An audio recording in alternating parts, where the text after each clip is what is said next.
It has definitely been a couple of interesting days in the stock market. And with all of these headlines screaming at us with gloom and doom, and if it bleeds, it leads, I wanted to create a video and just kind of have a rational conversation about the recent activity and how we can use these market downturns to our advantage. Hi, my name is JP Geisbauer, founder of Centerpoint Financial Management. I'm a certified financial planner professional, a certified public accountant, and this channel is dedicated to helping diligent savers maximize their lives and minimize their taxes as they transition into retirement.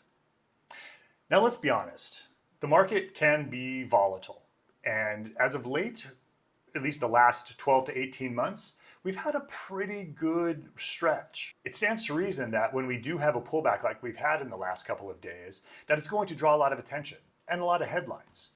But it's important to note that both the ups and downs are part of investing. So what we want to do in these down times is make sure that we're prepared. So that's what I want to talk about in this video. The 5 things we can do in a down market to help position us for success in the future. Number 1, don't panic. This can be difficult. Every time we log into social media or check the news, we're just going to be bombarded with this information about how bad the stock market is doing and just how, horrible this is going to be for everybody. And a reasonable response to that can be fear. However, don't let your fear turn into panic. I remember in April of 2020, right as the pandemic was getting started, somebody had reached out to me and indicated that in, I think it was like the middle of March, that they had sold all of their equities and were now looking for what to do. Well, if you look at the S&P 500 chart during that time, yes, the market had a precipitous drop in March, but then it came right back up in April. So when she reached out to me in the mid to late April time frame, she had lost a lot of the rebound on that. So now she was asking, well, what do I do? So when you panic, you might have some initial relief of, okay, I sold everything, I'm in cash, all the risk is now gone. But the problem is now you got to find an entry point back into the market. And that can create its own problems, right? If you're deciding you want to try to time the market, there are 2 aspects to that trade.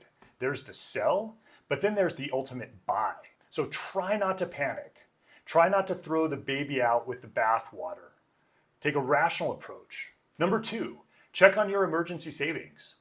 As I indicated earlier, the stock market has been doing phenomenally well over the last 18 months or so. And a lot of times during those really good up markets, we lose track of the things that we were really disciplined about. We lose track of the fact that, we had an emergency fund, and that emergency fund was supposed to cover 3, 6, 12 months of our living expenses. Well, maybe we dug into that to take some summer vacations or do some work to the house or whatever reason, right? Maybe we just got a little bit complacent and aren't really on top of what our emergency savings is doing. So I'd encourage you to take this opportunity to revisit that. And I think there's actually 2 sides that you want to look at. Number 1, you want to look at your expenses. Have your expenses increased over the last couple of months, years? I think, we all can agree that, things are a little bit more expensive at the supermarket. Inflation has taken its toll, across the economy. This would be a good opportunity now that we've gone through this inflation cycle to see what your monthly expenses are. So go through and recalculate that amount. And then go back and calculate how many months of expenses you want to hold in cash. And when I say cash, I mean liquid investments. These can be high yield savings, treasury bonds. I'm not saying necessarily just like in cash in your house, but hold on to something that's very liquid, that doesn't change value very easily, and that you can sell to make the ends meet. So once you've done that, decide on how many months of expenses that you want to have available. Is it 3? Is it 6? After COVID, I think a lot of people are more comfortable with 12. And why that may seem super conservative, if you do have a situation where you need that money, it's just going to be that much more of a safety net. The whole purpose of the emergency fund is to enable you to get through a tough market without having to sell assets distressed.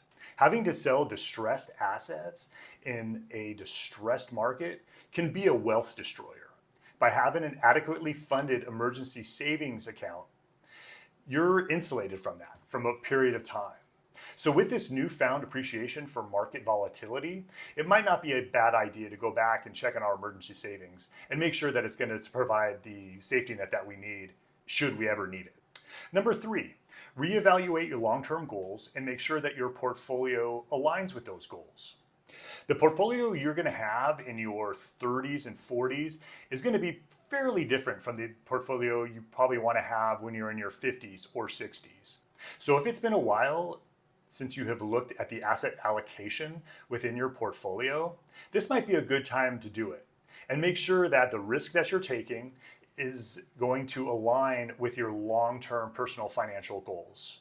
And once you've decided that your asset allocation is in alignment with your goals, you may want to rebalance your portfolio. Basically, rebalancing means bringing it into the asset allocation that you had originally envisioned. Much of the run-up in the recent stock prices has been a result of what is called the Magnificent Seven. Now, these are 7 high-tech growth stocks that have really kind of dominated the performance of the S&P 500 and the market in general. Now, what happens when you have such a concentration of equities outperforming the rest of the market, you tend to develop a concentration yourself of those equities. So you might have thought that you had maybe an 80-20 portfolio or a 60-40 portfolio where you had 60% in equities, 40% in bonds. But because of how well the stock market has done, in particular those 7 stocks, you might find now that your equity portion of your portfolio might be closer to 70% or 80% if you're looking at a 60-40 portfolio. So you may want to reevaluate what that is. And if you feel that your portfolio is aligned with your goals, then rebalance back to that initial asset allocation that you had originally modeled out.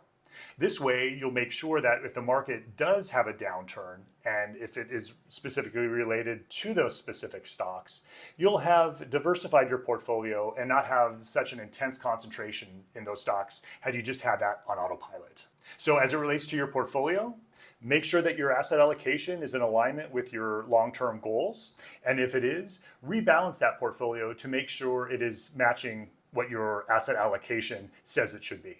Number 4, take advantage of tax planning opportunities. Now, this can get a little tricky, a little complicated, a little wonky, but there are definitely tax planning opportunities that you can take advantage of in a down market. And there's 2 that I'm going to talk about specifically. One is called tax loss harvesting. Basically what this means is you go into your portfolio and you look for the names or the positions that have declined in value. You then sell those and try to recognize a loss so that you can write that loss off on your income tax return. Now, this loss is limited to $3,000 of ordinary income. So there is a bit of a, well, so what kind of effect to this. However, if you had a large recognition event earlier in the year, either you sold an appreciated stock position, maybe you sold a house that appreciated or an investment property, maybe you sold a business. If you had a really big realization event where you have a large realized capital gain, it might be worthwhile to go through your portfolio and see if you've got some names that have losses in them and then sell them to actually realize those. Now, you want to make sure you don't let the tax tail wag the economic dog here. Make sure you stay in line with the asset allocation that we talked about earlier. But if there's an opportunity for you to take these losses to offset a significant gain, this might be a good opportunity to do so. The second tax planning opportunity could be Roth conversions. Now, I've done an entire video about Roth conversions, so I won't spend too much time with that here. But if you've got a position of stock that has declined in value and you feel like you're going to hold that position for a long time and you feel like that position could come back and really make a run, well, you may want to do a Roth conversion and put that into your Roth account. So all of that growth is tax-free forever. Now, I'll put a link to that video that I've done previously on Roth conversions in the description below. So please take a look if that's something you're interested in doing, because a down market is a pretty opportune time to do a Roth conversion. Number 5, continue to dollar cost average in. What that basically means is continue buying in the same pace that you had been before the market dropped. Now you might be saying to yourself, I just took a big hit. Why would I continue to invest in something that's losing money? Well, it's losing money in the short term, but in the long term, markets bounce back. If you look at a historical chart of the S&P 500, you can see where some of the biggest down markets have happened. And in each one of those markets, everyone thought the sky was falling and people got scared and they either sold or didn't continue to invest. But those that weathered the storm and continued to dollar cost average in, they were very successful and it helped build a tremendous amount of wealth. Now, you got to take a lot of things into consideration with this. If you're closer to retirement, maybe you don't take on as much risk. If you're younger and you can take on that risk, then it might not be a bad idea to do it. But again, this has to align with your goals. You want your goals to basically align with your money. In these down markets, use them to your advantage. Don't panic. Check on your emergency savings. Make sure that your portfolio asset allocation aligns with your long-term goals. Rebalance your portfolio. Take advantage of this down market to maybe make some tax savings moves. And finally, dollar cost average in. Markets go down. They can be very worrisome, very unsettling, but take this opportunity to see if you have the ability to make this down market work for you. Well, that's all for today. If you've gotten this far, I thank you for watching. If you enjoyed this content, please hit like or subscribe. Thanks again for watching, and I'll see you next time.